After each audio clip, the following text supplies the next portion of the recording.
अगर आप भी चाहते हैं कि सोनो टोन भोजपुरी का ऑडियो वीडियो सबसे पहले आप तक पहुंचे, तो लाल बटन दबाकर चैनल को सब्सक्राइब करें और हाँ, बेल आइकन को दबाना ना भूलें।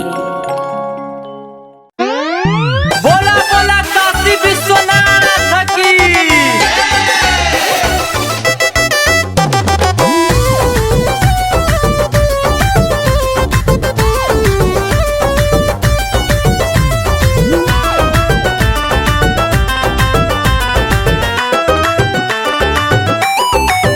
सोहे गरवा में सपवा के हार बाबा, सोहे गरवा में सपवा के हार बाबा, बड़ा नीक लागे रूपवा तोहार बाबा।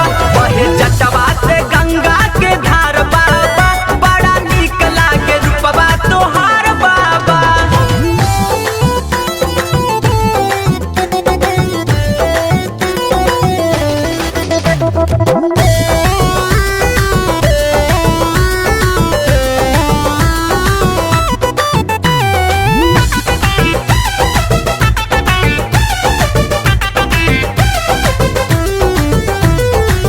भंगिया धतूर गजा बाट खान पान हो, करी हम कितना बाबा राउर बखान हो।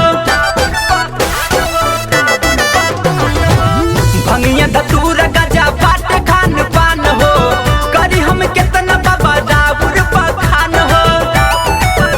हाथ डमरू सोहे चंदाल लार बाबा,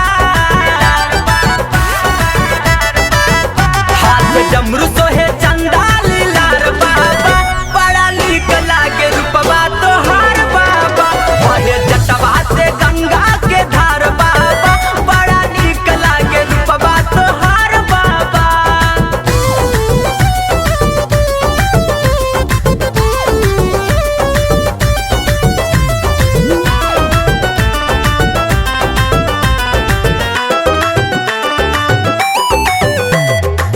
बैठिल पर्वत पे मार के असानवा, बबुआ गणेश मनोज गावे भजनवा।